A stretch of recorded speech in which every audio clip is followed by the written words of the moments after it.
Okay.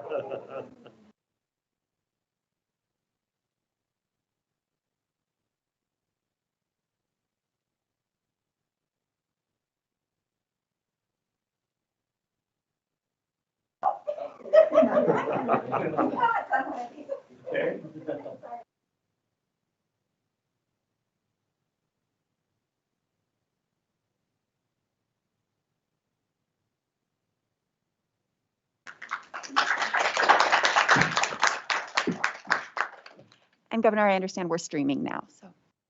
Great. Okay, moving on to item number 3, public comment. This is the first session set aside for public comment. Comments will be limited to 3 minutes. I am going to take public comment if you're here on item number 11, and I know I've got several people here on number 11. I'm going to take public comment at the time when we hear number 11, so it's more in proximity. Do we have anyone wishing to speak during public comment that's not on number 11 in Carson City? Do we have anyone in Las Vegas for public comment, not on number 11? We do not have anybody for public comment. Okay. And Governor, we received nothing virtually. Excuse me? And we received no comments virtually. Okay, thank you. Closing public comment, we'll move on to item number 4, consideration of approval of the minutes from our September 13th meeting. Do we have a motion on that? Motion to approve the minutes of September 13th. We have a motion on the floor. Any discussion? Yes, Governor, this is Barbara Sagaski. I was not at the last meeting, so I will abstain from the voting. Thank you, Secretary. Could please mark Secretary Sagaski as an abstention. All in favor signify by saying aye. Aye. Any opposed? Motion passes. Item number 5, Director's Report. Thank you, members of the board. As I do every month, I am going to start with the safety report and update. So far this year, 289 people have lost their lives on our roads, and that's through the end of September. There have been more since October began. That is 28% higher than last year. It's roughly 1 per day on average. And I think this statistic is the one that just is as of this last week, Nevada traffic fatalities this year, so just through September, have surpassed the total year-end fatalities for calendar years 2010, 11, 12, 13, and 14. And we are on track to have the deadliest year on our roads in a decade. It is not acceptable. Impairment and speed continue to be the big factors. I should note, I'm going to talk about a crash in Southern Nevada, but in one 72-hour period in September, 8 people in Southern Nevada lost their lives on our roads from Friday afternoon through Monday morning commute. 4 of those were in a 4-hour time frame on Friday night going into Saturday morning. I don't know that this was one of those crashes, but it was, impairment is considered a consideration. Impairment was suspected in a crash that left 1 man dead and his female passenger critically injured on September 27th in Las Vegas. They were traveling south on Lamb Boulevard when they were struck by a Toyota Corolla headed westbound on Charleston. The westbound driver ran the red light and collided with the victim's car in the intersection. Metro Police suspected the westbound driver of impairment and booked him on applicable charges. The driver of the southbound car was taken to Sunrise Hospital where he died, and his passenger was taken to UMC with critical injuries. This month, our partners at Zero Fatalities have rolled out their final campaign of 2021, a rideshare campaign focused on impaired driving. In this we're in the holiday season. It's when people tend to go out, they tend to drink, and we need to make sure that they don't get in their car. In the campaign, Zero Fatalities juxtaposes the typical enjoyable rideshare, something that you might do in Uber and Lyft, that are available to impaired drivers with that of a different type of rideshare, one where the impaired drivers are in the back seat of a police car after being arrested for DUI. Through a robust bilingual outreach plan, creative engagement on social media, statewide news, and other tools, the campaign hopes to encourage drivers to always drive sober, plan ahead, and use a designated driver or rideshare when drinking. We really do need to change the culture around speed and impairment when it comes to our roads. Everyone who gets onto our roads should be able to get home safely every single time they get onto the roads. As I've been doing and will continue to do through the recommendations until we develop the recommendations, I wanted to provide an update on the Advisory Working Group for Sustainable Funding. In our last meeting, which was in September, we discussed in depth what other states are doing to fund their transportation systems and reviewed in detail our revenue sources for our program. After going over the state of transportation electrification in the U.S., we held a discussion identifying transportation revenue principles to guide our evaluation and selection of sustainable funding mechanisms that would best suit Nevada. The guiding principles discussed include concepts laid out in the Assembly Bill 413 that formed the group, including mobility for all, equity and greenhouse gas emissions. We also discussed guidelines including revenue diversification, efficiency and ease of compliance, near-term sufficiency, long-term viability, transparency, and flexibility. The group will meet again on November 9th and will review how Nevada's current transportation taxes and fees perform against our guiding principles. We will also review 2 transportation funding models as directed by the legislature, Utah's new road usage charge, and a concept proposed by the Natural Resources Defense Council that would apply different per mile rates based on a vehicle's miles per gallon. We're optimistic this study will help us identify a path forward to ensure long-term viability of the state highway fund. I wanted to just provide an update. Unfortunately, the update isn't fantastic. We are continuing to track they're calling it the EJA. It's hard to say, the Investing in Infrastructure and Jobs Act. We're continuing to track that. Unfortunately, it was not passed by the end of the federal fiscal year on September 30th, which actually allowed the highway fund and all of our authorizing language to expire for a lapse for at least a day. They did enact a continuation of our authorizing language through the end of October. We're continuing to track it. We know that the EJA, the goals align with our state goals, preserving infrastructure, environmental sustainability, and include extensive support for electric vehicle charging networks and bridge preservation. So we're continuing to track it. We will keep you up to date. We're working closely with our federal legislators to ensure that this bill can get passed, or at least that we can hopefully get longer term extensions. It is very hard to deliver our 5-year program on 30-day extensions. So just an update on that. Another update, COVID-19 relief funding. You may recall that we received some COVID relief funding in the COVID bill that passed at the end of 2020 in December. It included $90 million total for the state, of which 70 is coming to NDOT for our allocation. And so when we were able, we held on to that funding to ensure that we obligated all of our federal funding first. And once we obligated our federal funding, we competed for our August redistribution funding, which I announced last month. And when we received that, we were able to apply some of this COVID relief funding to ensure that our I-15 North widening project from Speedway to Garnett Phase 3 was able to be delivered. We bid that in September, and we are looking at bid opening in November, so you will be seeing that. The estimated total project cost is $71 million to $85 million, of which over $48 million was that COVID relief money. So we are putting those funds to use, and we're also making sure that we're leveraging all other federal funding to maximize the program. Well, for those of us up here in Northern Nevada, it's no time like the present, right? Certainly winter started to sneak in on us this morning, and we are preparing to keep the roads clear when that winter snow flies by hiring temporary maintenance workers to help with snowplow and anti-icing operations, as well as highway emergency response and other duties. We're accepting applications through this Friday, October 15th, for positions across the state: Reno, Sparks, Carson City, Fernley, Fallon, Elko, Winnemucca, Ely, and Las Vegas. We normally begin our annual winter preparations in early fall by readying our snowplows and other pieces of snow and ice equipment for use in snow removal across Nevada. I should note that permanent highway maintenance positions are always available across the state. You don't have to wait for a winter maintenance job. There's always a job available if you want to join our team. Our maintenance professionals perform nearly 100 different types of tasks, from snow, ice, and debris removal to roadway patching, sweeping, slope enhancements, and more, to help keep travelers on Nevada roadways safe and connected. And then, as I've been doing each month, I wanted to provide an update on the impact of the program to the workforce in Nevada. Typically, we do it on a monthly basis, and we close out at the end of the federal fiscal year, which was last month.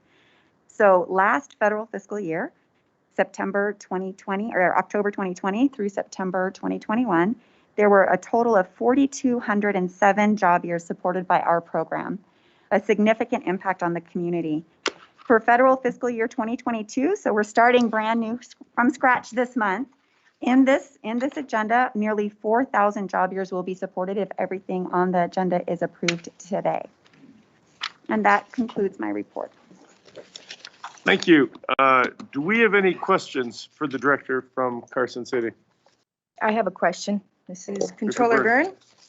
Byrne. My question is about the safety in Nevada and the increase of people that are impaired. Is Uber and Lyft and our taxis and alternate transportation options for the impaired, are they up to a level to address people or, be able to, or is this, the increase, is that due because we don't have the other programs to pay for their rides or be available for their rides? I mean, if it takes an hour and a half for a Lyft.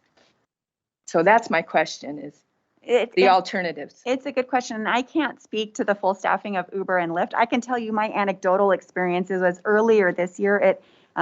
Back before May even, it was difficult at times for me on a personal basis to find an Uber and Lyft. I have not had that struggle in the last several months. I don't know that it's, they are part of the problem, but I think if that is the challenge, I think we all need to remember on an individual basis to plan ahead. If your plan is to take Uber or Lyft, then you need to make sure that Uber or Lyft will be available for you. Otherwise, a designated driver, or maybe call a friend and see if they can. It is truly an individual responsibility, and Uber, Lyft, and the cabs are part of that solution.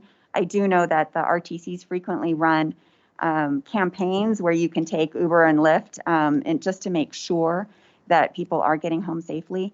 But it is one part of the problem, but it's not the entire. It's not entirely, yeah. Now, also, what kind of public awareness and outreach to the public about the seriousness of this problem this year? Yeah, so in addition to the presentations that I'm doing for you, the Nevada, the NHP, the DPS, the Office of Traffic Safety, I just did a whole lot of acronyms there. The Nevada Office of Traffic Safety has been doing campaigns throughout the year, and specifically that is the campaign that they're aiming at for this fall. But they've also been talking, you may have seen their PIO, Andrew Bennett, on the news. He has been talking about this even more than me, because that's his job as a PIO. So he is out there in the media talking about how challenging of an issue it is this year and how it doesn't need to be that way. Thank you. And it goes back to the individual responsibility, because we're doing our part as a state, but it really comes down to their choice, because this is a pretty high increase. And I think part of it is everybody's glad to get out of their house. But that concerns me. So I hope it gets better towards the end of the year. Thank you. Do we have any questions for the director from Las Vegas? No questions, Governor. I've got one, Director Swallow. What is the status of the vaccines with employees at NDOT, the percentages and your programs? Thank you, Governor, for the question. I know that our headquarters campus is at over 70%.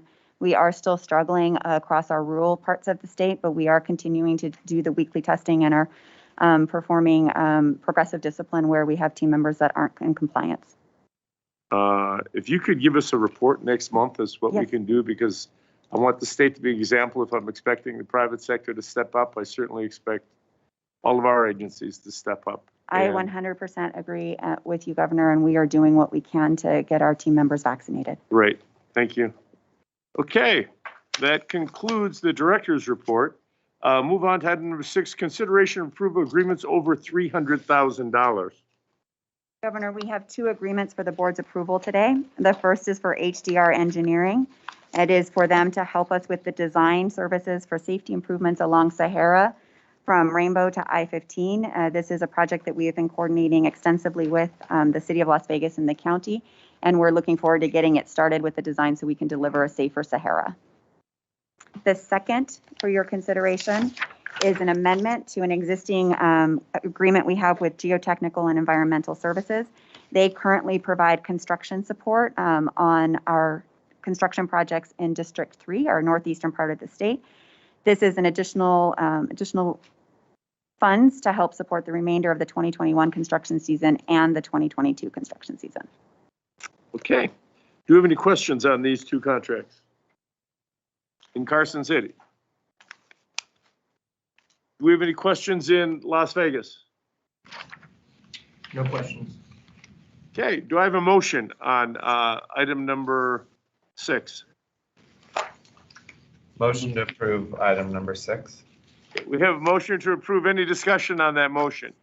Hearing and seeing none. All in favor signify by saying aye. Aye. Aye. Aye. Any opposed?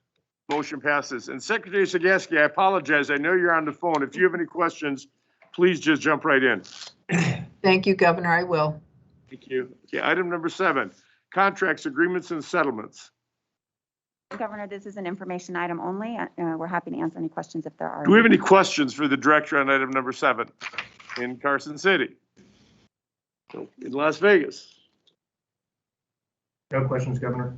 Okay, close item number 7, move on to item number 8, resolution of abandonment of a portion of material site LN 02-05 lying along US 93 in Lincoln County, state of Nevada. Members of the board, we have an easement to mine gravel from this piece of land. The underlying property owner, when we achieved the easement, was the BLM. They have since sold that land to another private owner who has requested that we relinquish our rights to those materials. It is 10 acres out of 120. We feel we have sufficient land in the area for our needs. Okay. Do we have any questions on this item number 8? Good. Any questions in Las Vegas? No questions in Las Vegas, Governor. Okay, do I have a motion? I'll move for approval of item number 8. We have a motion to approve item number 8. Any discussion? Hearing seeing none. All in favor signify by saying aye. Aye. Aye. Any opposed? Motion passes. Item number 9, ABD 20-09, resolution of abandonment of portions of highway right-of-way along SR State Route 400 in Pershing County. Governor, this is similar to the last one where we had a right-of-way for our roadway, our highway. It was 200 feet on either side of the center line. The BLM has since sold the land to a private owner who has requested that we relinquish some of that so they can have better use of their property. We are relinquishing 70 feet on one side and 100 feet on the other for their property, for their better property use. Okay. Do we have any discussion or any questions on this item in Carson City? Any questions in Las Vegas? No questions, Governor. Okay, do I have a motion on item number 9? I'll move to approve the resolution of abandonment. We have a motion for approval. Any discussion? Hearing and seeing none. All in favor signify by saying aye. Aye. Aye. Any opposed? Motion passes. Item number 10, resolution of relinquishment of portions of State Route 159 Charleston Boulevard, State Route 582 Fremont Street, and State Route 589 Sahara Avenue in the city of Las Vegas, Clark County. Members of the board, we frequently negotiate with our local public agencies and relinquish rights of way to them that are now more local type roads wherein we also frequently take on roads that are more high capacity, limited access roads. In this case, this is a relinquishment to the city of Las Vegas of those 3 corridors. In exchange, we previously received from them Summerlin Parkway. Do we have any questions on this item in Carson City? Do we have any questions in Las Vegas? No questions, Governor. Thank you. And Director, I want to thank you. My briefings, you always answer my questions, so it kind of avoids me having to ask the questions here, which I appreciate, and I know all of my colleagues feel the same way. Go Yes. ahead. Yes. Controller Byrne, I too want to mention that the staff is very helpful at providing information. So I wanted to mention that too. Thank you. Thank you. Do I have a motion? Governor, if I can as well, this is Barbara Sagaski. I just want to echo what you had said and thank the director for making sure that I was brought up to speed and acknowledged. I want to acknowledge them as being very, very good and efficient in briefing me. And so I wanted to thank you. Thank you, Governor, for that opportunity. Well, thank you, Secretary. We appreciate you doing this. And also, every meeting, I serve on a lot of committees with you. You always are very acknowledging and appreciative of the staff and the work that they do, and I thank you for that. Do we have a motion on item number 10? This Controller Byrne, motion to approve item number 10. We have a motion for approval. Any discussion on the motion? Hearing and seeing none. All in favor signify by saying aye. Aye. Aye. Any opposed? Motion passes. Item number 11, review and ratify the selection of Keywood Infrastructure West Company as the design builder for the I-15 Traffic Interchange Project, NDOT Project 3855DB, and approve the design build agreement for the I-15 Traffic Interchange Project between NDOT and Keywood Infrastructure West. I'm going to take the presentation, then we're going to take the public comment, okay?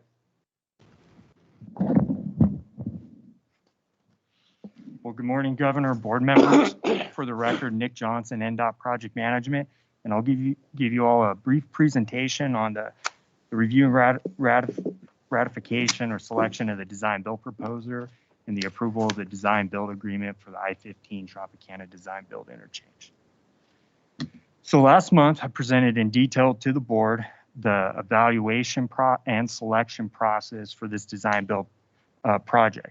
The process follows NRS 408 and the Pioneer Program guidelines, which create a fair and consistent approach to selecting our design builder. Additionally, as part of the process, a stipend of $350,000 will be awarded to the unsuccessful responsive proposer. So again, as presented last month, here are the design build rankings and scores. Keywood Infrastructure West had the highest combined score of both the technical and price component. Upon the announcement of the apparent best value proposer, the department staff and Keywood worked diligently to conform and negotiate the design build agreement. The agreement terms closely mirrored the technical provisions of the RFP, and we updated it to include all the proposal commitments that Keywood had in the contract through Appendix 12, which is in your board packet. The contract price is a lump sum price of approximately $305 million. So through Keywood's design innovations and their alternative technical concepts, they're able to reduce, many of the project impacts, such as the items that you see up here on the screen. Through some of their bridge and structure ATCs, they're able to reduce lane closures, improve the business access during construction, and utility impacts as well. And then they enhance the pedestrian movements, not only during construction, but even with their design.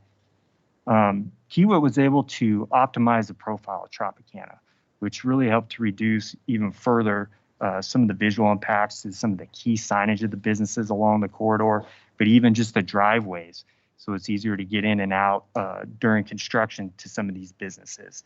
And again, reducing the utility impacts is there's a tremendous risk there, and they did a great job of doing that in their proposal. In regards to construction and schedule, Keywood achieves substantial completion in the fourth quarter of 2024, which is 3 months quicker than what we had in the RFP. But more significantly, they reduced 640 days worth of lane closures cumulatively compared to the allowable closures in the RFP. If you look at the user delay costs associated with being in traffic during construction, there's almost $140 million of benefit and value given back to the traveling public with these reduction in closures. Additionally, Keywood proposed to build the active traffic management signs, the same big dynamic signs that we put up in Project Neon, early in the project. And the benefit to this is it allows us to manage traffic well in advance of the construction work zone, so that as we have some of these major construction phases, we can help get traffic in the right lanes and get them through the work zone efficiently and safely. And then in terms of public outreach, our goal is no surprises with the businesses, the key stakeholders, the community in the surrounding area. Keywood demonstrated a very proactive approach to communicating and managing those communications to those key businesses and stakeholders throughout the duration of the project.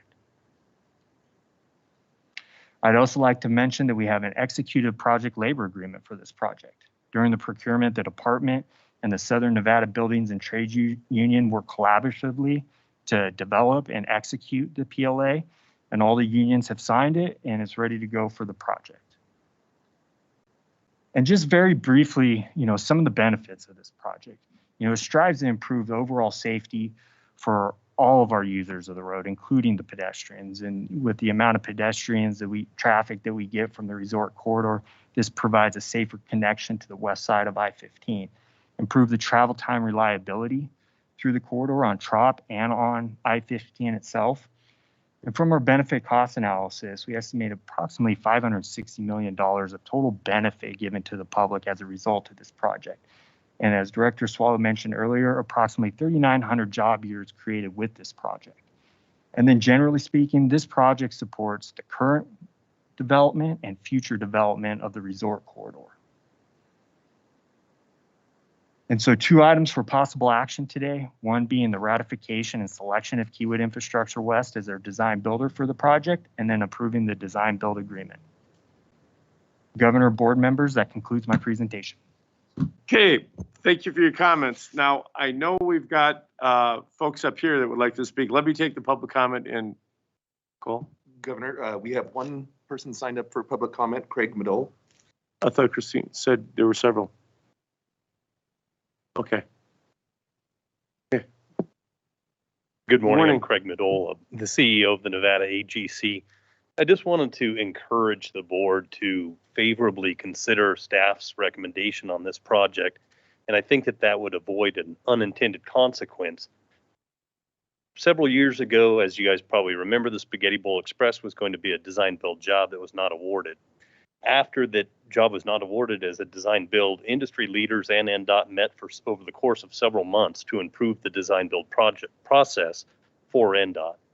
What you're seeing here today is a result of many of those collaborative efforts between industry and NDOT. But what I'd like to do is recommend that this is approved because I think that the confidence in NDOT's ability to successfully deliver a design build project is largely at stake. If this isn't awarded, I'm fearful that industry would not invest the resources that it takes to participate in design build proposals in the future. So thank you. Thank you for your comment. Anyone else in Carson City wishing to speak? Governor, we don't have anyone else signed up and I don't see anybody else. Okay. Then I'll move to Southern Nevada. I know Mr. Wellman wanted to speak, so I'll let him go and then I'll go on to the stations, folks. I don't know how many we have down there. We have 2 total. Okay. Good morning. Excuse me. Good morning, Governor, board members. Bill Wellman, Las Vegas Paving, also here today representing Nevada Economic Development Coalition, NEDCO, who brought forth the fuel revenue indexing legislation back in 2013. Successfully got the voters to approve it, along with the help of many others in 2016. Today, this is not about the Las Vegas paving disqualification. I mentioned it last time. I want to reiterate that again. This is about comparisons of the project. Really about the best value and the good stewardship of taxpayer dollars. Engineers' estimates can be used for many things, but the primary one is allocation of funding. I could have handed them out, but frankly, on November 9th, 2020, NDOT had an engineer's estimate of this project, the high end of $187 million. Those are published. On April 2nd of 2021, it was modified and published at $224 million, adding additional scope for asphalt paving, essentially, of I-15 back towards to the south and the Spaghetti Bowl, the 215 interchange. No other scope changes in this project have been added since then.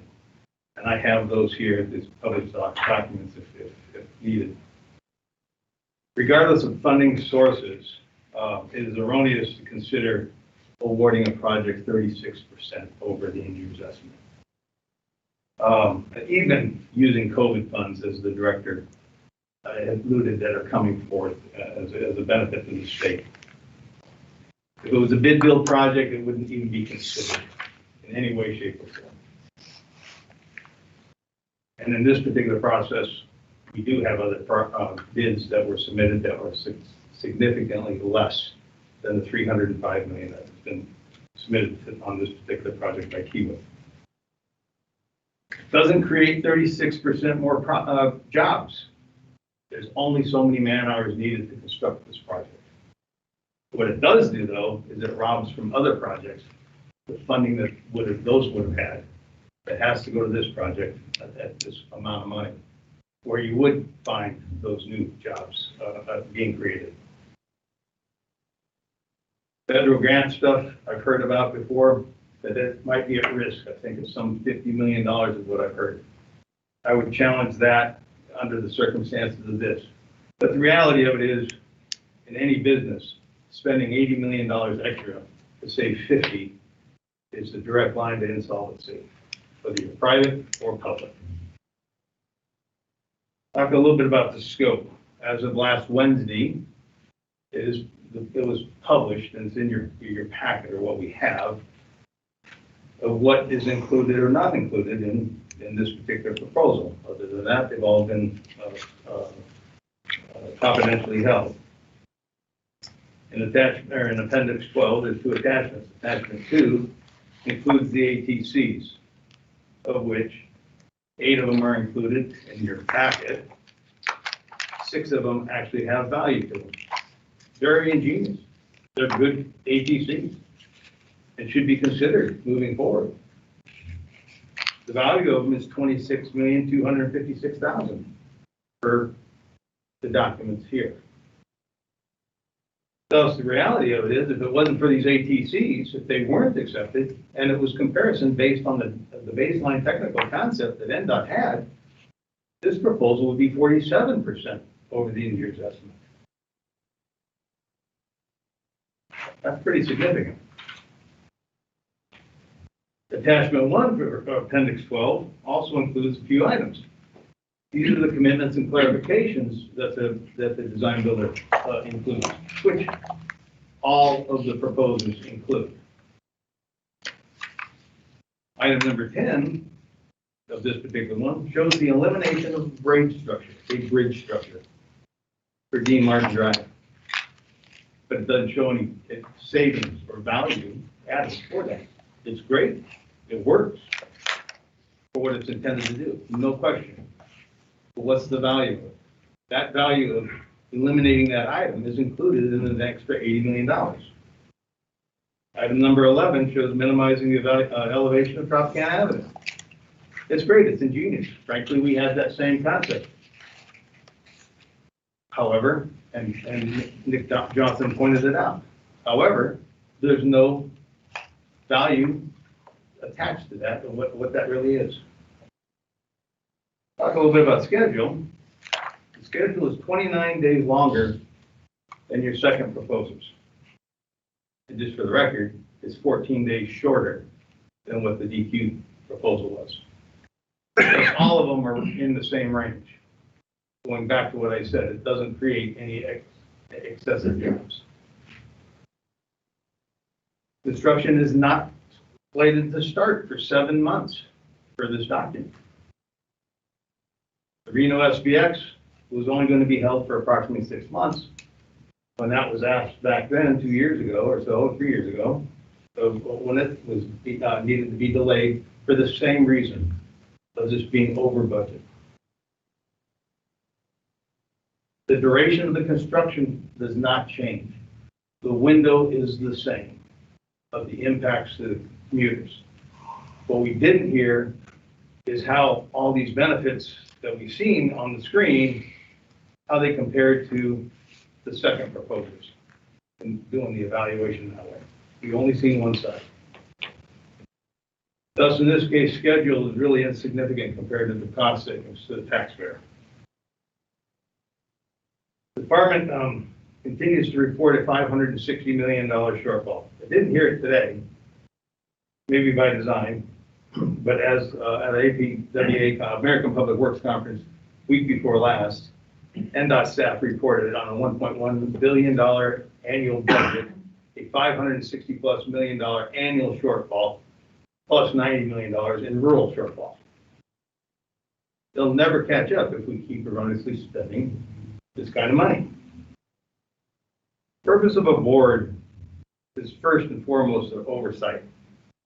Well, NDOT has good intentions with this and followed a process, and we believe in the process. What Mr. Madole says, I don't believe we're all in it to make a living, and we will continue doing it. And I'm sure he will as well. However this moves forward. However, because of that and this oversight, you have the opportunity to protect taxpayers' best interests, avert this travesty. By not finding the proposal to be of best value, not award the project at this time at such an over budget and egregious price. This will allow the department to review and capitalize on all the design innovations that all the contractors submitted. And there's some 65 of them per this document today. And this document I referred to is your board packet. All of which can be incorporated, making a best project out of this particular project for all interests. And then taking the time, responsible time, and that to ensure that all stakeholders, which we were quite surprised at the last meeting when Station Casinos got up and had concerns with it, because we had not heard any of that before. But even not just them, other stakeholders likely have those same kind of interests in mind. This way, you guys get the opportunity to take all of these innovations and capitalize on them, use them in maybe a bid build going forward, and again, make this the best project. Thank you.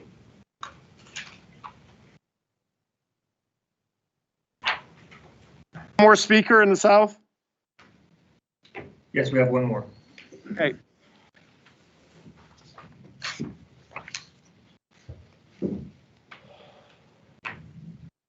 Good morning, Governor. Good morning, members of the board. Thank you. This is Scott Krieger. I represent Station Casinos as Senior Vice President of Development.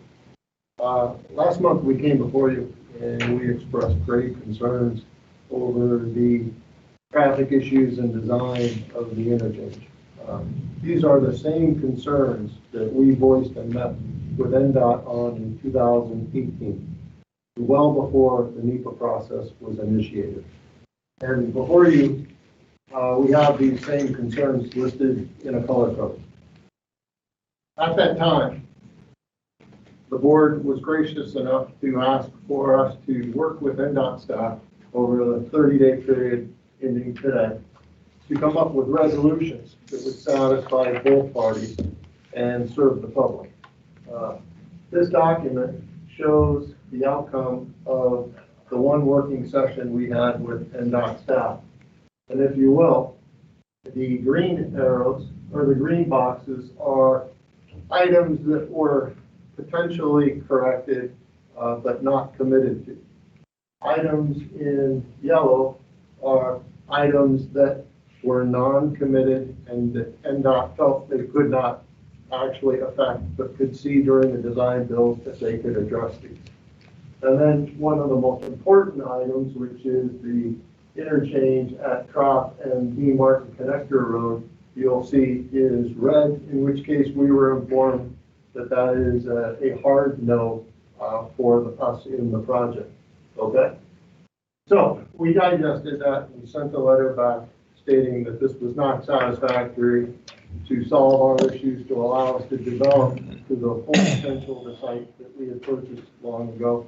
And it did not, again, address our comments from 2018, which again was well before the NEPA process.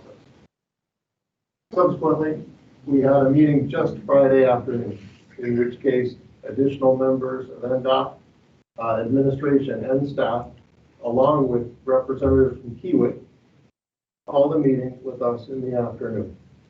They expressed to us that they wanted to work with us, that they wanted to continue to work through this process. One of the things that came out of the first meeting was identification that our 2018 intended use was never considered in the NEPA process. And that was told to us by staff at NDOT. So that was very surprising to us. And in this meeting, when we asked you, we appreciate your willingness to work with us. Unfortunately, we never got to work with you in the 30-day period. Do you have any solutions to any of our recommendations? He would said, we've never seen your document before, so we can't comment. But if we had time to look at your document, we may be able to come up with some solutions. So I go back to the presentation. It's a little startling to me that it was represented that both Hewitt and NDOT spent a good deal of time doing engagement with the stakeholders. In the original NEPA process on the front page, it lists stakeholders as casino operators in the area. So in both cases, one in the NDOT meeting clearly stated that our intended use was not considered for the project. Two, in the meeting with Hewitt on Friday, they stated they'd never seen our recommendations. So it's hard for us as an organization to digest that there's been a thorough stakeholder engagement along the way. Thus, we are not here to blow this project up. That is not our intention. What our intention is to have a fair engagement of our concerns with some solutions tied to it. Therefore, we would like to ask the board to consider an additional 30 days to allow Hewitt to work with us and potentially come up with some solutions that can work for both sides and benefit the taxpayers at home. Thank you for your time. Thank you, sir. Okay, do we have anyone else in Las Vegas? We have nobody else in Las Vegas for public comment. Okay. Before I turn it over to the board, Director Swallow, I want better explanation. The representation that these were submitted prior to NEPA coming back, did you have them then and not look at them, or what happened? Thank you for the question, Governor. I understand that throughout the process, we have seen multiple site plans from the station's casino. I also know that we have a process by which we have to follow in terms of what volumes we use along the network. We have to use the RTC model, and that is for numerous reasons. And it'd be best if I deferred to Nick to address the process and which volumes we use and what was in place at the time that we modeled the corridor. No, Nick, let me just ask a question. Did you have this material from stations prior to, in 2018? Yes, Governor, we did. And Okay, did you consider that information? Yes, Governor, we did. Well, they're representing that they weren't involved with any discussion, that their concerns weren't considered. And that's troubling to me. Governor, we met with them multiple times. We even made accommodations for certain access points along Dean Martin for future, development plans. And to Director Swallow's point, even with the traffic modeling and things like that, as of 3 weeks ago, that was the first time we received traffic numbers from the representatives at stations, casinos, and what we based our model on was the land use planning that was in the Transcad model, which I believe was zoned as, I think it's H1, the limited resort usage. So your representation is that you didn't receive the traffic models until 3 weeks ago? From stations, casino, correct. Okay, Mr. Krieger, come on back up, please.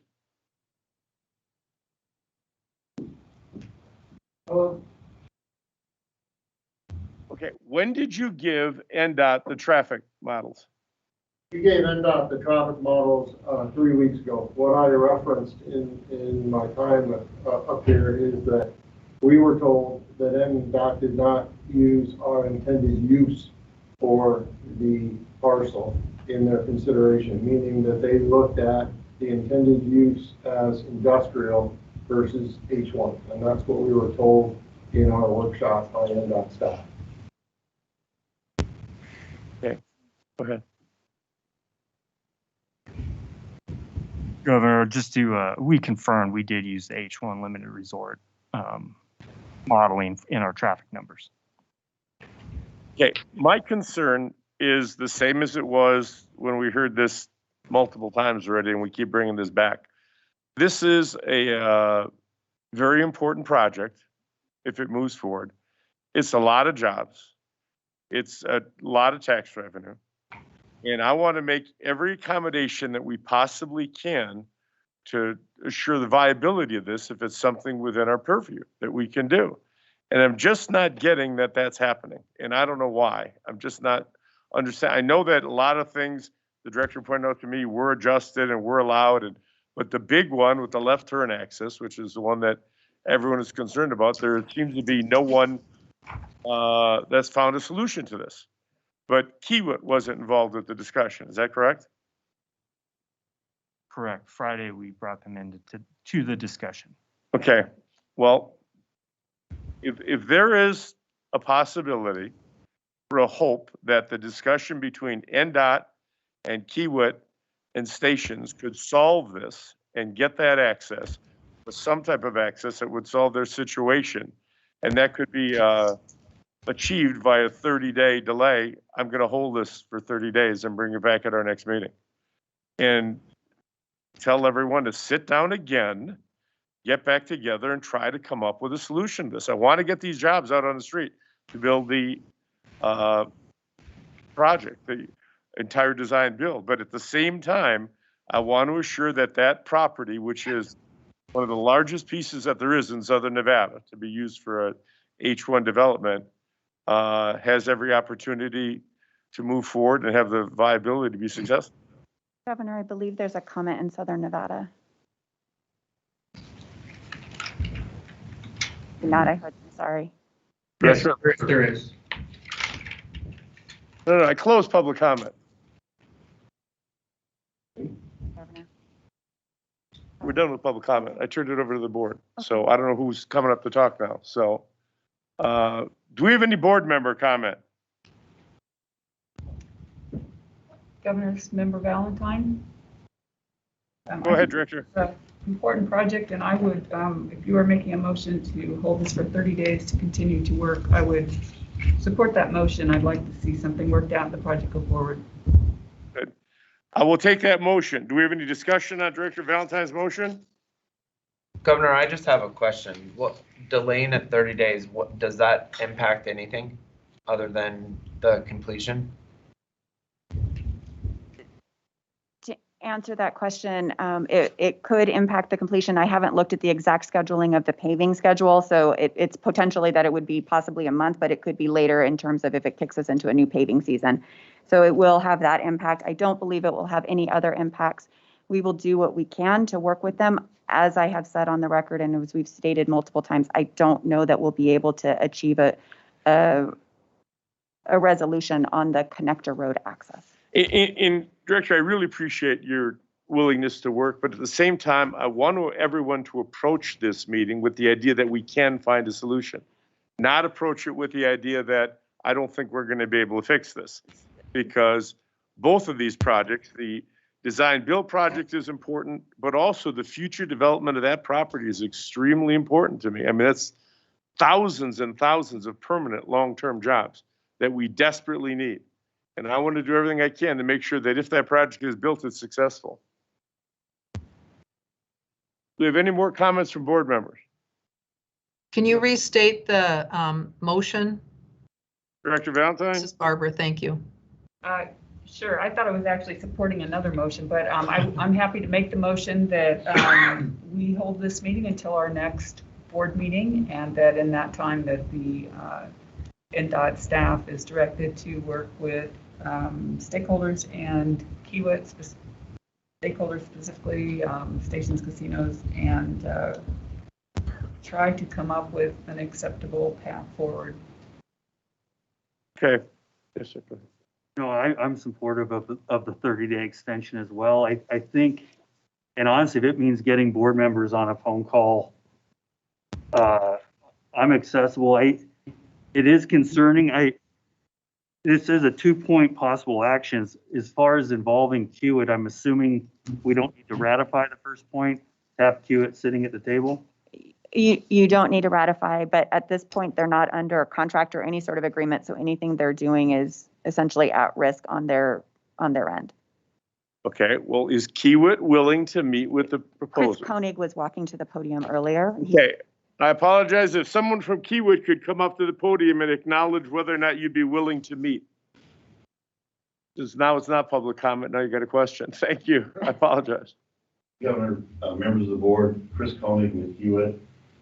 Yes, we are committed to finding solutions, options, ideas. I want to make it clear that it's very unlikely that we could come up with an engineered solution in 30 days. but we are very confident and very committed that we can come up with concepts and ideas. We can go down paths that may come to an end, and stations will understand why those don't work, and provide, I mean, we are confident that there are ways to give options and solutions to their needs. We are ready to form that task force and start meeting this week. I appreciate that tremendously. Thank you very much for that commitment. Director Swallow, Mr. Krieger, could you please start meeting as quickly as possible to come to a resolution here, or to at least vet all the ideas? Okay, we have a motion on the floor from Director Valentine. Is there any further discussion on her motion? Hearing and seeing none, all in favor signify by saying aye. Aye. Aye. Any opposed? Sorry, I Motion- wanted to make sure I was an aye, Governor. I didn't get in time. Thank you. Okay. Motion passes unanimously. Moving on to item number 12, public comment. This is the second time set aside for public comment. Anyone wishing to address the board on any item, please step forward, identify yourself for the record, and comments are limited to 3 minutes. We'll start in Carson City. Any public comment? Seeing none. Any public comment in Las Vegas? No public comment in Las Vegas, Governor. We do not have an executive session, correct? We do not. We do not have an executive session. We are adjourned. Thank you, everybody. Drive safely.